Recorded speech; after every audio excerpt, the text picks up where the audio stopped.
മരം, ആ മരത്തിന്റെ ഒരു കഷ്ണം മുറിച്ചിട്ട് അതിനെ ദൈവമാക്കിയിട്ട് പൂജാമുറിയിൽ വെച്ച് അതിലൊരു കഷ്ണം എടുത്ത് അടുപ്പിലിട്ട് അത് കത്തിക്കരിഞ്ഞുപോയി. അങ്ങനെ കത്തിക്കരിയുന്ന, സ്വയം കരിഞ്ഞില്ലാതാകുന്ന ഒരു മരത്തെ ആരാധിക്കുന്ന നിങ്ങളും കേട്ടോളിട്ടോ, കേട്ടോളി.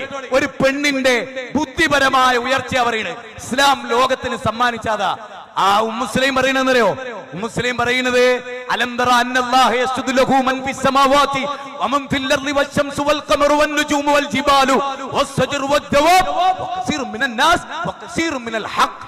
സൂറത്ത് ഹജ്ജിലെ 18-ാമത്തെ വചനം. 14 ലോകങ്ങളെയും സൂര്യനും ചന്ദ്രനും നക്ഷത്രങ്ങളും ഗാലക്സികളും സൗരയൂഥങ്ങളും. നേരത്തെ പർപ്പൂര് പറഞ്ഞൊരു വാചകം നിങ്ങൾ ഓർക്കുന്നുണ്ടോ എന്ന് എനിക്കറിയില്ല. പർപ്പൂര് പറഞ്ഞിരുന്നു സൂര്യന്റെ 10 ഇരട്ടി വലിപ്പമുള്ള നക്ഷത്രങ്ങളുള്ള ഒരു ലോകം. സൂര്യന്റെ വലിപ്പം തന്നെ 13.5 ലക്ഷം ഭൂമിയുടെ വലിപ്പമാണ്. അത്ര വലിയ ലോകത്തെ സൃഷ്ടിച്ച പടച്ചോൻ ആരാധിക്കുന്ന ഞാനും ആ പടച്ചോൻ സൃഷ്ടിച്ച മരത്തിന്റെ ഒരു കഷ്ണം ആരാധിക്കുന്ന നീയും നമ്മൾ തമ്മിൽ പൊരുത്തപ്പെടില്ല. ആദർശ പൊരുത്തല്ല. എനിക്ക് ബുദ്ധിയില്ല, എനിക്ക് ബുദ്ധിയുണ്ട്, എന്റെ കൂടെ ജീവിക്കാൻ. ഞാൻ എന്നോട് ചോദിക്കുന്നത് ബുദ്ധിയാണ്. എനിക്ക് ബുദ്ധി ഉണ്ടെങ്കിൽ എന്റെ കൂടെ. ഇന്നത്തെ കുട്ടികളെ പറയണല്ലോ എനിക്ക് ബുദ്ധിയും വേണ്ട, ഈ കുറിക്കും വേണ്ട, പല്ലും തേക്കും വേണ്ട, ആണാണോ പെണ്ണാണോ തിരിയും വേണ്ട, ഒരു കോൽമ ചുറ്റിയ തുണീന്റെ മൈൻഡ് ഒരു സാധനം കിട്ടിയാൽ മതി. എങ്ങനെയുണ്ട്, എങ്ങനെയുണ്ട് ലോക വീക്ഷണം? എങ്ങോട്ടാ പോയത്? ചിന്തിക്കാനാ പറയുന്നത്. ചിന്തിക്കാൻ. നിങ്ങൾ നോക്ക്, എന്തിന് ജാരിയ റളിയല്ലാഹു തആല അൻഹ അവരെ കല്യാണം കഴിക്കാൻ വരുന്നത് ജുലൈബീബാണ്. ജുലൈബീബ് പരമദരിദ്രൻ മാത്രമല്ല, ജുലൈബീബ് സൗന്ദര്യം തീരെ തൊട്ടു തീണ്ടിയിട്ടില്ലാത്ത, യാതൊരു മുഖകന്തിയുമില്ലാത്ത, ഒരാളിലേക്കും ആകർഷിക്കാൻ മുഖം കൊണ്ട് പ്രകൃതമില്ലാത്ത ആ ജുലൈബീബിനോട് മുത്ത് നബി ചോദിക്കണം, ജുലൈബീബ് കല്യാണം കഴിക്കണ്ടേ? ജുലൈബീബ് ചോദിച്ചു, അങ്ങും തന്നെ കളിയാക്കുകയാണോ? എനിക്ക് ഏത് പിതാവ് പെണ്ണിനെ തരും? ജുലൈബീബ് അൻസാരി പെൺകുട്ടിയുള്ള ഒരു വീടുണ്ട്, നീ അവിടെ ചെല്ല്, റസൂല് പറഞ്ഞെന്ന് പറ. ഇനി ഞാൻ സ്ത്രീകളോടാട്ടോ പറയണ, ഒറ്റ മിനിറ്റ്. അവിടെ ചെന്നു. ജുലൈബീബ് കല്യാണം ആലോചിച്ചാ വന്നതെന്ന് വീട്ടിലെ പെണ്ണുങ്ങളോട് പറഞ്ഞപ്പോ, പെണ്ണിന്റെ പ്രകൃതം ആലോചിച്ചോളി കേട്ടോ.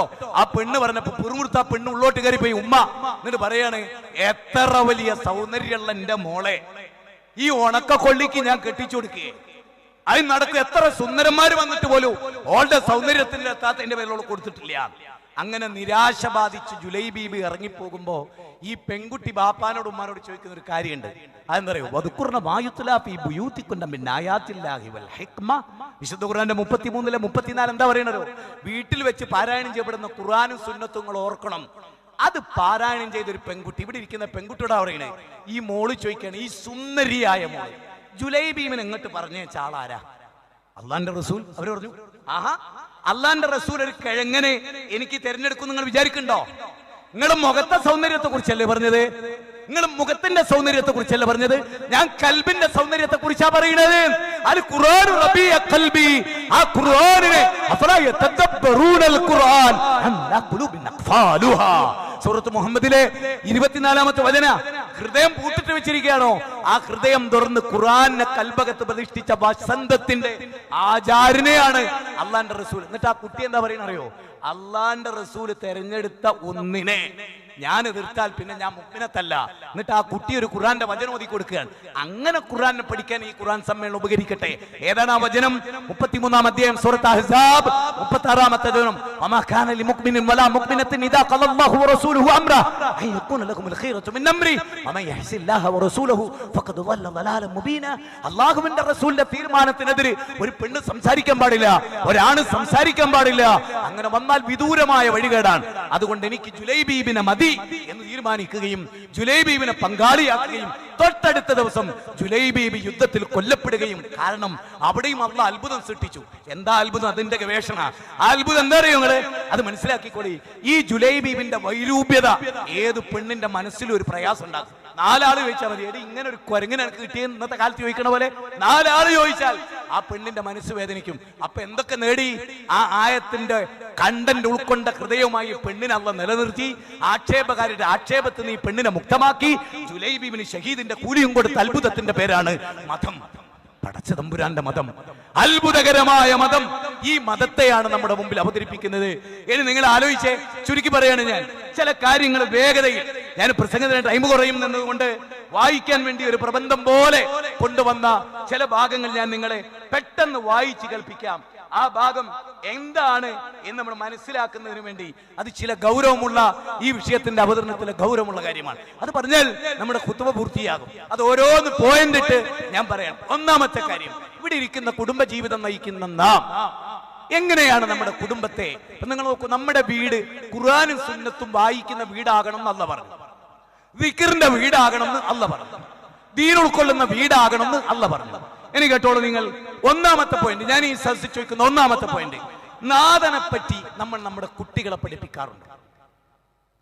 നമ്മൾ വിശ്വസിക്കുന്ന റബ്ബിനെ കുറിച്ച് നമ്മൾ നമ്മുടെ മക്കളെ ടീച്ചർമാരെ കൊണ്ട് പഠിപ്പിക്കലുണ്ടോ? നല്ല ചോദ്യം. അധ്യാപകരെ കൊണ്ട് നിങ്ങൾ പഠിപ്പിക്കാറുണ്ടോ? നല്ല ചോദ്യം. നിങ്ങൾ അവർക്ക് ട്യൂഷൻ കൊടുക്കാറുണ്ടോ? നല്ല ചോദ്യം. നിങ്ങൾ നിങ്ങളുടെ കുട്ടികളെ പഠിപ്പിക്കാറുണ്ടോ? ഉണ്ടോ? അതാണ് ചോദ്യം. ഏതുപോലെ? എന്റെ മോനെ നീ ശിർക്ക് ചെയ്യരുത് മോനെ. ഇന്ന ശിർക ലദുൽമുൻ അദീം. ചെറിയ കുട്ടിയെ മടിയിലിരുത്തി ആ ബാപ്പ മകനോട് ചോദിക്കണം, മോനെ നീ അല്ലാഹുവിൽ പങ്കു ചേർക്കോ? നമ്മൾ പഠിപ്പിക്കുന്നുണ്ടോ? ഇന്നത്തെ സ്ഥിതി എന്താ?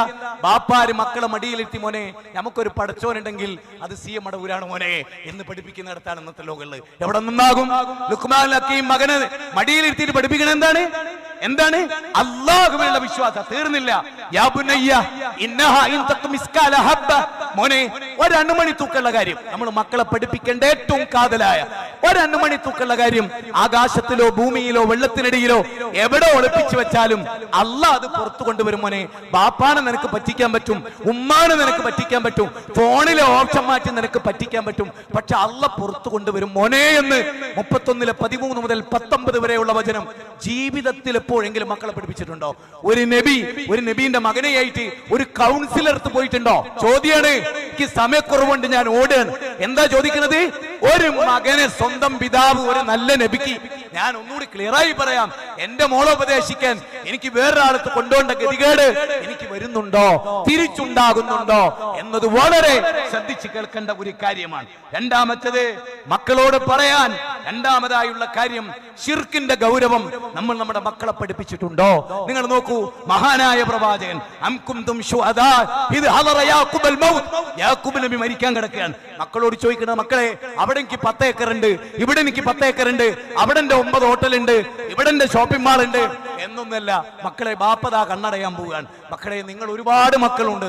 എന്റെ കാലശേഷം ഞാൻ ജീവിച്ചിരുന്നപ്പോൾ നിങ്ങൾക്ക് ഞാൻ തൗഹീദ് പഠിപ്പിച്ചെന്നു, ഞാൻ ജീവിച്ചിരുന്നപ്പോൾ നിങ്ങൾക്ക് ഞാൻ ഇസ്ലാം പഠിപ്പിച്ചെന്നു, ഞാൻ ജീവിച്ചിരുന്നപ്പോൾ നിങ്ങൾക്ക് മതത്തിന്റെ പ്രാധാന്യം ഞാൻ പഠിപ്പിച്ചെന്നു. മക്കളെ, എന്റെ മരണത്തിന് ശേഷം നിങ്ങൾ ശിർക്ക് ചെയ്യുമോ? ഇങ്ങനെ ചോദിക്കുന്ന എത്ര പിതാക്കന്മാർ നമുക്കിടയിലുണ്ട്. നാലാമത്തെ കാര്യം, നിങ്ങളൊന്ന് ആലോചിച്ച് നോക്കിയേ, നമ്മൾ നമ്മുടെ മക്കളെ നമസ്കാരം പഠിപ്പിക്കാറുണ്ടോ? നോക്കൂ, അല്ലാഹുവിന്റെ തൃപ്തി ആലോചിച്ച് വിശുദ്ധ ഖുർആന്റെ 19-ാം അധ്യായം 55-ാമത്തെ വചനമാണ്. ഇസ്മായിൽ അലൈഹിസ്സലാമിനെ പറ്റി അദ്ദേഹത്തിന്റെ കുടുംബത്തോട് നമസ്കാരം. നിങ്ങൾ നോക്കൂ, മസ്ജിദ് കഅബാലയത്തിന്റെ അടുത്ത് ഇന്ദ ബൈതിക്കൽ മുഹറം, പടച്ചോനെ ഇവിടെ ജനമില്ല, ജനവാസമില്ല, പെട്ടിക്കട പോലുമില്ല, എന്നിട്ട് ഞാൻ എന്റെ മോനെ ഇസ്മായിലിനെ ഞാൻ ഇവിടെ ആക്കിയത് അവൻ നമസ്കാരം നിലനിർത്താനാണ്. യാ ബുനയ്യ അഖിമിസ്സലാ വഅ്മുർ ബിൽ മഅറൂഫ് വഅൻഹാ അനിൽ മുൻകർ ഫസ്ബിർ അലാ മാ അസാബക് ഇന്ന ദാലിക മിൻ അസ്മിൽ ഉമൂർ. മോനെ, നന്മ കൽപ്പിക്കണം മോനെ, തിന്മ വിരോധിക്കണം മോനെ. നമ്മുടെ മക്കളോട് നമുക്കത് പറയാൻ കഴിയുന്നുണ്ടോ? 5 നേരം നമസ്കാരം നിലനിർത്തണം മോനെ എന്ന് പറയാൻ നമുക്ക് സാധിക്കാറുണ്ടോ? നേരത്തെ ചോദിച്ച പോലെ ഭാര്യയുടെ മുഖത്ത് വെള്ളം കുടഞ്ഞ്, ഭർത്താവിന്റെ മുഖത്ത് വെള്ളം കുടഞ്ഞ് അവരെ വിളിച്ചുണർത്താൻ നമുക്ക് സാധിക്കാറുണ്ടോ? നമ്മുടെ മക്കളെ സുബൈക്ക് ജമാഅത്തിന് കൊണ്ടുപോകാൻ നമുക്ക് സാധിക്കാറുണ്ടോ? അവരോട് നമസ്കരിച്ചോ എന്ന് ചോദിക്കാൻ നമുക്ക് സാധിച്ചിട്ടുണ്ടോ? കുടുംബ ജീവിതത്തിലെ ഏറ്റവും ശ്രദ്ധേയമായ മോനെ, അയൽപക്ക ബന്ധം വളരെ പ്രധാനമാണ് മോനെ. മൻ കാന യുഅ്മിനു ബില്ലാഹി വൽ യൗമിൽ ആഖിർ ഫൽയുക്രിം ദൈഫഹു എന്നും ഫൽയുക്രിം ജാറഹു എന്നും ഒക്കെ റസൂൽ പഠിപ്പിച്ചിട്ടുണ്ട് മോനെ. അതുകൊണ്ട് പൊന്നു മോനെ, അയൽവാസികൾ പട്ടിണി കിടക്കാൻ ഇടവരരുത് മോളെ, ഇടവരരുത് മോനെ എന്ന് നമ്മുടെ മക്കളെ പഠിപ്പിക്കാൻ നമുക്ക് സാധിച്ചിട്ടുണ്ടോ? കഷ്ടപ്പെടുന്നവരുടെ വേദനകളോട് ചേർന്ന് നിൽക്കാൻ കുടുംബ ജീവിതത്തിൽ നമുക്ക് സാധിച്ചിട്ടുണ്ടോ? എന്തിനേറെ വളരെ വളരെ ഗൗരവമായി നാം ചിന്തിക്കുക, മറ്റുള്ളവരുടെ അവരുടെ മതത്തെ ബഹുമാനിക്കാൻ നാം നമ്മുടെ മക്കളെ പഠിപ്പിച്ചിട്ടുണ്ടോ?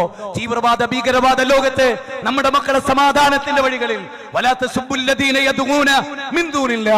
അല്ലാഹുവിനെ ആരാധിക്കുന്നതിനെ തെറി പറയരുത് മക്കളെ എന്ന് സൂറത്ത് അൻആമിന്റെ 108-ാമത്തെ വചനപ്രകാരം നമുക്ക് പഠിപ്പിക്കാൻ കഴിഞ്ഞിട്ടുണ്ടോ? വളരെ മുഖപ്രസന്നതയോടെ ആളുകളെ സ്വീകരിക്കണം മോനെ എന്ന് ലുഖ്മാനുൽ ഹക്കീം പറഞ്ഞ പോലെ 31:18 പറഞ്ഞ പോലെ നമുക്കതിന് സാധിച്ചിട്ടുണ്ടോ? മോനെ, നിന്റെ അങ്ങാടിയിൽ തെണ്ടി നടന്ന് ഒച്ചപ്പാടും ബഹളവും ഉണ്ടാക്കി, കച്ചറ കൂടി, കലാപമുണ്ടാക്കി, കലാപകാലുഷ്യത്തിൽ അന്തരീക്ഷം സൃഷ്ടിച്ച് നടക്കരുത് മോനെ എന്ന് ജീവിതത്തിൽ എപ്പോഴെങ്കിലും മക്കളോട് പറഞ്ഞിട്ടുണ്ടോ? അതെ, അതുപോലെ തന്നെ മോനെ, നീ നിന്റെ നടത്തത്തിൽ അഹങ്കാരം കാണിക്കല്ല മോനെ, മിതത്വം കാണിക്കണേ മോനെ എന്ന് നാം അവനോട് പറഞ്ഞിട്ടുണ്ടോ? പ്രതിസന്ധി ഘട്ടങ്ങളിൽ വലനബലുവന്നകും ബിശൈഇൻ മിനൽ ഖൗഫി വൽ ജൂഇ വനക്സിൻ മിനൽ അംവാലി വൽ അൻഫുസി വസ്സമറാത്തി വബശ്ശിരിസ് സാബിരീൻ എന്ന ആയത്ത് പഠിപ്പിച്ച് ക്ഷമിക്കുന്നവർക്ക് കൂലിയുണ്ടെന്ന് പഠിപ്പിക്കാൻ അല്ലദീന അസാബത്തുഹും മുസീബ ഖാലു ഇന്നാ ലില്ലാഹ് എന്ന ആശയം മക്കളെ നെഞ്ചിലേറ്റാൻ നമുക്ക് സാധിച്ചിട്ടുണ്ടോ?